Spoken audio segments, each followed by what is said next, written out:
The story of Joseph. Joseph was the 11th son of Jacob, favored by his father because he was born to Jacob's beloved wife, Rachel. To show his love, Jacob gave Joseph a beautiful, multicolored coat. This favoritism made Joseph's older brothers jealous.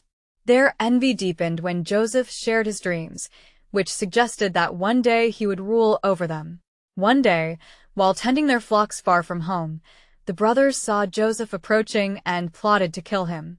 However, Reuben, the eldest, convinced them to spare his life. Instead, they threw Joseph into a dry well. Later, they sold him to a caravan of Ishmaelite traders heading to Egypt. To cover up their deed, they dipped Joseph's coat in goat's blood and presented it to their father, who believed his beloved son had been killed by a wild animal. In Egypt, Joseph was sold to Potiphar, a captain of Pharaoh's guard. God was with Joseph, and he prospered in Potiphar's household, eventually being put in charge of all his master's affairs. However, Potiphar's wife falsely accused Joseph of trying to assault her after he resisted her advances. Joseph was thrown into prison, but even there, God's favor remained with him.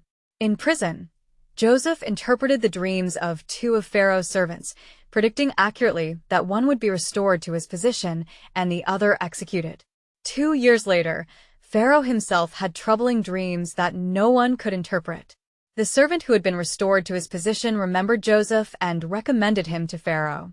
Joseph interpreted Pharaoh's dreams as a warning from God.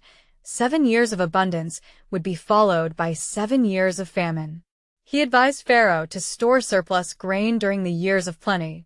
Impressed, Pharaoh made Joseph second in command over Egypt, overseeing the land's preparation for the famine.